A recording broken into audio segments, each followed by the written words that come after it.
Monday, June 22nd. Two dead in Portmore, buying a new vehicle in Jamaica just got faster, and President Trump's nominee for U.S. Ambassador to Jamaica makes her case before the Senate. I'm Lalisa, and welcome to Jamaica Daily Brief, your daily roundup of news from across the island. Here's what's making headline today. Top story today takes us to Portmore. Police are investigating a deadly shooting in Nagahead that claimed the lives of two men and left a woman injured early Sunday morning. According to investigators, gunmen entered a house and opened fire, killing 19-year-old Michael Elliott, known as Bobby Slammer, and 17-year-old Kendrick Ebanks, known as Welty Stunts. A 27-year-old woman was also shot and remains hospitalized. The Major Crime Investigation Division is leading the investigation, and no arrests have been announced. Now to the story that continues to draw reactions from across the political and labor spectrum. Jamaica's third country nationals agreement with the United States continues to generate fresh debate. Trade union leaders are now calling for the deal to be withdrawn outright.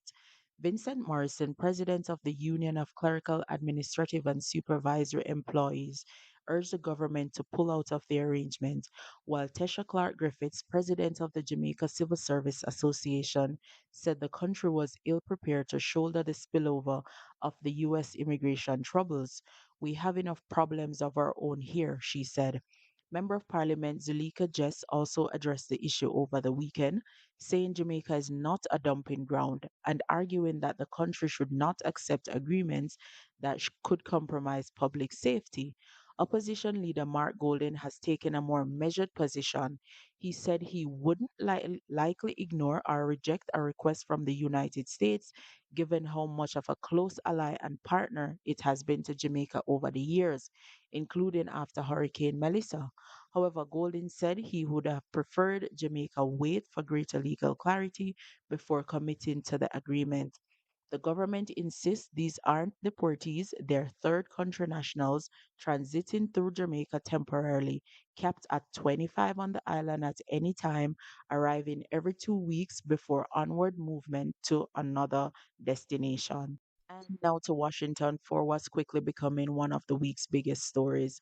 President Trump's nominee for U.S. Ambassador to Jamaica, Carrie Lake, says countering China's growing influence in the Caribbean would be one of her top priorities if confirmed. Lake appeared before a U.S. Senate committee as part of her confirmation process. She pointed to Chinese investment in Jamaica's ports and telecommunications infrastructure as a strategic concern while also highlighting plans to expand trade, encourage business investment, increase security cooperation, and combat transnational crime. Lake must still be confirmed by the U.S. Senate before officially taking up the post. This story isn't going away and we'll continue following it through next week. And finally, buying a new vehicle in Jamaica just got a little easier and faster. Starting today, the Jamaica Custom Agency's Enhanced Trade Facilitation Program takes effect. The government says the change applies only to new vehicles imported by authorized dealers that have been assessed at low risk based on years of consistent compliance. These vehicles will no longer require mandatory pre release physical verification and will instead undergo post clearance checks. Officials say the goal is to reduce time, cost, and congestion at the country's ports as part of a broader push to improve efficiency and productivity. The agency stressed that the change is an expansion of an existing program, not a reduction in oversight, and that the resources previously used for physical inspection will be redirected elsewhere. Fiscal watchdog renews wage bill warning. The Independent Fiscal Commission has renewed concerns about the government's wage bill, reporting that wages and salaries now consume more than half of all tax revenues collected. The figure jumped to 54.4% in the 2025-26 financial year, up from 47.9% the year before, as the Commission continues pressing for stronger controls on public sector compensation. The Commission is calling for a fiscal rule that ties wage growth to GDP, warning that compensation costs could create additional fiscal pressure if left unchecked. Turning now to a warning on AI driven cyber attacks. Dr. Patrick Linton, chief cybersecurity expert at the Major Organized Crime and Anti Corruption Agency, says Jamaica should brace for an increase in AI enabled cybercrime, even as the country records gains in reducing traditional crime. Linton said the evolution of technology and deeper internet penetration have created fertile ground for increasingly sophisticated cyber threats. MOCA is intensifying the public education partnership with system administrators, schools, and community groups in response. And next, Security Minister to strengthen community presence.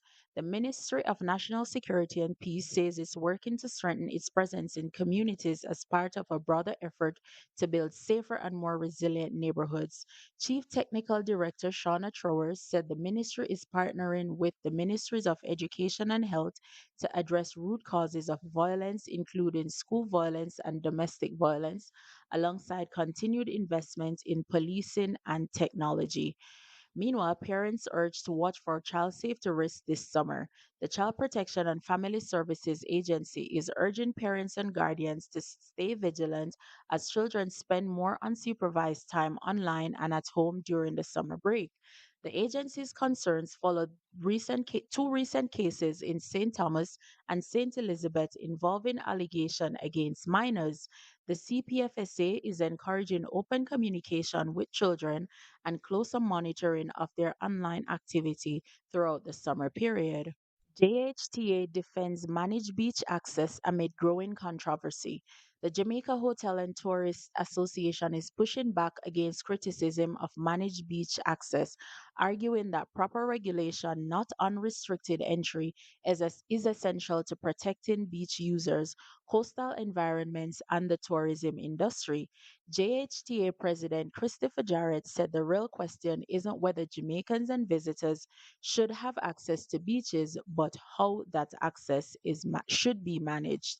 And closing, Western Jamaica teen heads to World Robotics Competition. 19-year-old Ryan J. Pusey, a Hart College of Innovation and Technology student from Green Island, Hanover, is preparing to represent Jamaica at the World Skills Competition in Shanghai, China this September.